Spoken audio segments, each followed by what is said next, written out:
Good morning dear students. देखिए आज हम डिस्कस करेंगे डीएल नोमेनक्लेचर, जो हमारी सीरीज का क्या 14 नंबर का लेक्चर्स है। और हम कवर कर रहे हैं आइसोमेरिज्म को। और आइसोमेरिज्म में हमारा आगे चल रहा है stereo isomerism. My self doctor Tejpal Singh, assistant professor in Pataliputra university Patna. तो बच्चों हम स्टार्ट करने जा रहे हैं डीएल नोमेनक्लेचर। ये कैसा नोमेनक्लेचर देखियो, इसको बोलते हैं रिलेटिव कन्फिगरेशन वाला, या रिलेटिव नोमेनक्लेचर या रिलेटिव कन्फिगरेशन। रिलेटिव देखिए कन्फिगरेशन।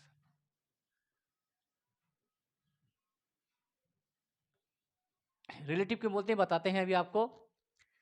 देखिए हमने बात किया है नोमेनक्लेचर का। हर एक कंपाउंड्स का अपना एक नेम होता है।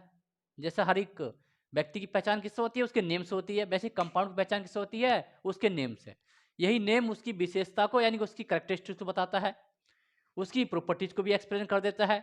तो हम इसी के तहत आज स्टार्ट करने जा रहे हैं डीएल नोमेनक्लेचर को। हमने डीएल नोमेनक्लेचर को बोला है रिलेटिव कन्फिगरेशन, यानी कि किसी के रिस्पेक्ट में, किसी यूनिट के रिस्पेक्ट में हम कंपाउंड का क्या कर रहे हैं, नामकरण कर रहे हैं। तो जिस यूनिट के रिस्पेक्ट में नामकरण करते हैं उसको बोलते हैं ग्लिसरॉल्डिहाइड। किसके रिस्पेक्ट में बच्चों, glyceraldehyde.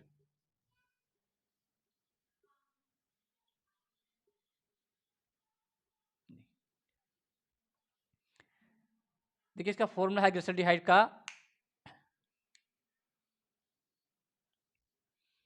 CHO OH H CH2H। देखिए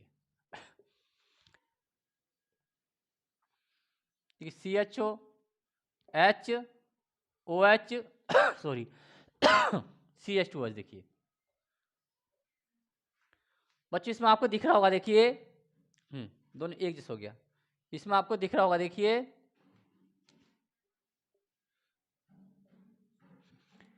ये भी ग्लिसरॉल्डिहाइड है, ये भी ग्लिसरॉल्डिहाइड है। इसमें हम देखते हैं CHO CH2 सेम है। देखिए चेंज क्या है, ये OH राइट साइड में है, ये OH क्या है, राइट साइड। देखिए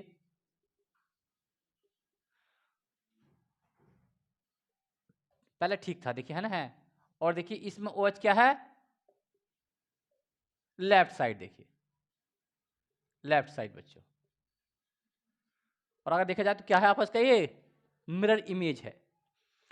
अगर OH ग्लिसरॉल्डिहाइड में राइट साइड होता है तो उसका नाम देते हैं डी ग्लिसरॉल्डिहाइड।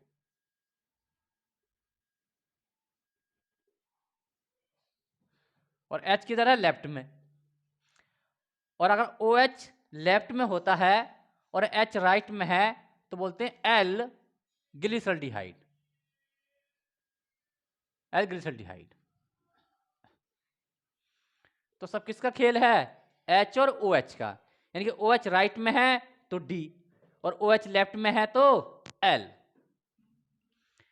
तो जितने भी कंपाउंड्स हैं जिसमें ये यूनिट प्रेजेंट रहती है, तो अगर उसमें OH अगर राइट है और H लेफ्ट है तो D, और जस्ट इसका अपोजिट है तो L, तो कहलाती है L सीरीज। हम एग्जांपल से समझते हैं एक दो का। देखिए और कोई भी कंपाउंड्स ग्लिसरॉल्डिहाइड यानी कि D से बनता है, यानी कि हम कह सकते हैं, देखिए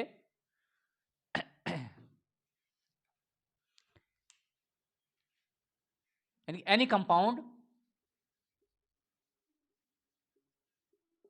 any compounds can be any compound can be prepared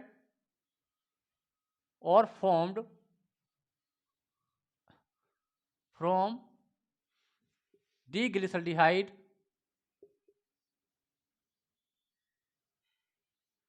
तो क्या नेम होगा उसका, उसका नाम डी सीरीज में आएगा बच्चों, डी सीरीज।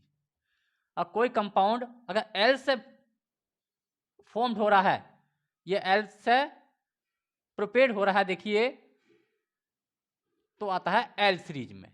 बस जो हम कह रहे थे कि कैसा कन्फिगरेशन है, ये रिलेटिव कन्फिगरेशन है। ये डिपेंड किस पे करता है, ग्लिसरॉल्डिहाइड यूनिट पर। एग्जांपल से समझते हैं, देखिए और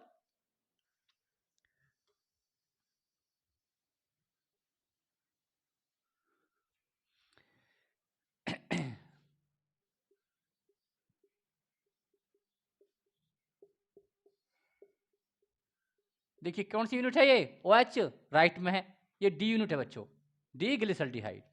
अगर इसका ऑक्सीडेशन करते हैं, देखिए इससे क्या प्रिपेयर होगा, इससे ऑक्सीडेशन करेंगे तो क्या हो जाएगा, CHO किस में चेंज होगा, एसिड में। देखिए OH H CH2OH और देखिए ये COOH, तो क्या हो जाएगा, ग्लिसरिक एसिड, ग्लिसरिक एसिड बच्चों। और किससे बना है ये, डी फॉर्म से, डी ग्लिसरल्डिहाइड से। तो इसका नाम भी क्या होगा, देखिए डी ग्लिसरिक एसिड। बस क्या मतलब कोई भी कंपाउंड या तो इससे फॉर्म्ड होता है या इसमें प्रिपेयर होता है तो किस सीरीज में आएगा, जिस सीरीज से वो जनरेट हो रहा है। अब डी ग्लिसरल्डिहाइड से क्या बना है, ग्लिसरिक एसिड, तो ये भी किस में आएगा, डी में आएगा। और अगर एल से बनता तो किस में आता, एल में आता। और देखिए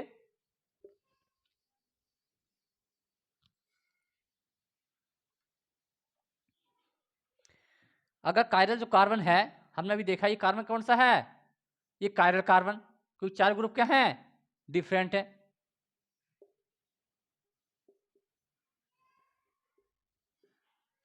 अगर इस कार्बन के जो बॉन्ड है, ये वाले बॉन्ड अगर ये ब्रेकिंग या फॉर्मिंग नहीं हो रहे हैं, कोई भी रिएक्शन हो रही है और ये बॉन्ड, जो चारों बॉन्ड है ये ब्रेकिंग या फॉर्मिंग नहीं हो रही है, तो जो कंपाउंड ऑब्टेन्ड होता है आफ्टर द रिएक्शंस, तो उसका नेम वही होता है जिससे वो ऑब्टेन्ड हो रहा है।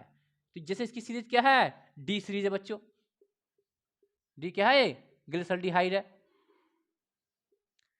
और रिएक्शन के बाद कोई कंपाउंड बन रहा है और उस रिएक्शन में ये कायरल कार्बन से जो बॉन्ड बना है वो ब्रेक नहीं हो रहा है, तो जो इनिशियल नेम है वही क्या होगा, फाइनल नेम। देखते हैं, देखिए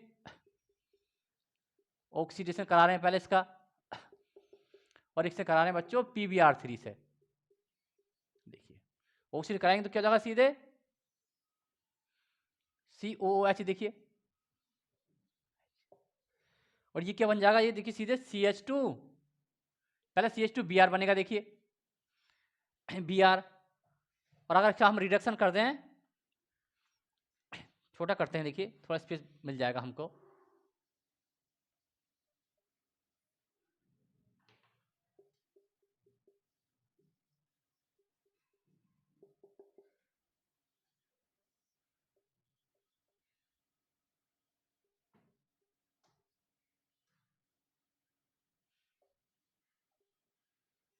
CH2Br बच्चों देखो, अब हम करें फिर रिडक्शन, देखिए रिडक्शन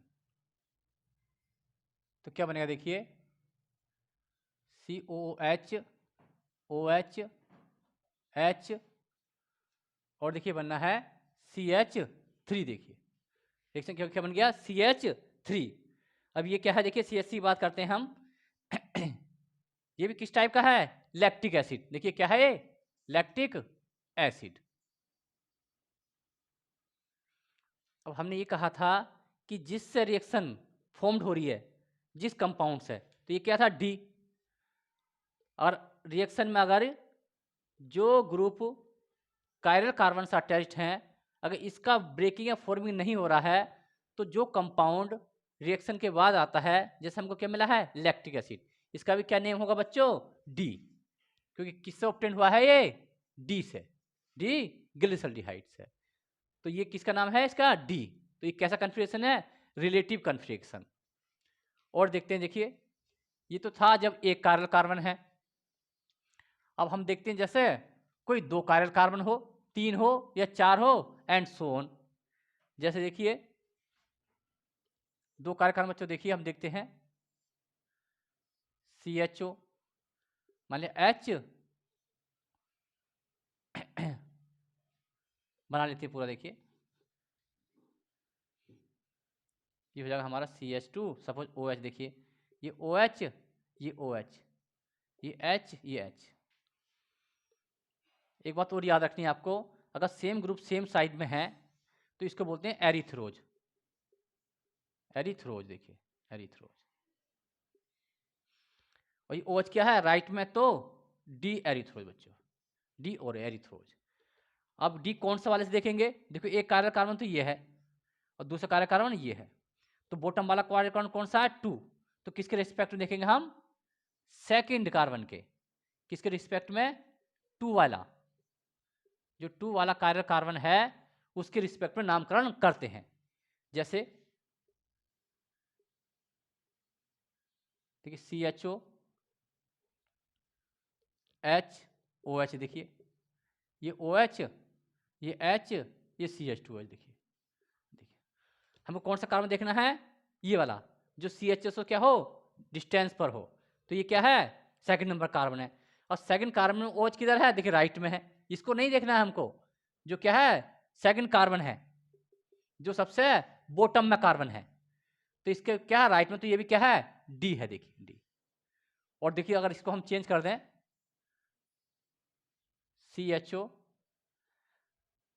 OH H, और देखिए H और ये OH। देखिए अब आप देखेंगे जो सेकंड कार्बन है उसके क्या है? लेफ्ट में OH है। तब ये कौन सीरीज है? एल सीरीज बच्चों। कैसी है? L series. और इसको बोलते हैं थ्रियोज। एल थ्रियोज। जब ग्रुप अपोज साइड में होते हैं, OH इधर है और ये H इधर है, यहाँ जस्ट अपोज हो गया H और OH, तब थ्रियोज। और अगर सेम साइड में है तो एरीथ्रियोज। तो इसमें हमने ये देखा है अगर 2 या 2 से अधिक कायरल कार्बन है तो जो लास्ट वाला बॉटम वाला कायरल कार्बन होता है उसके रिस्पेक्ट में नामकरण करते हैं। जो लास्ट वाला यानी बॉटम वाला कार्बन है, कायरल कार्बन है, उसके अगर राइट साइड में OH है तो D, और उसके अगर लेफ्ट साइड में OH है तो L। तो ये हो गया थ्रियोज और ये फॉर्म है क्या? एरीथ्रियोज। और देखते हैं, देखिए अब ग्लूकोज की बात करते हैं। देखिए जो कॉमन क्या है? मॉलिक्यूल्स है ग्लूकोज।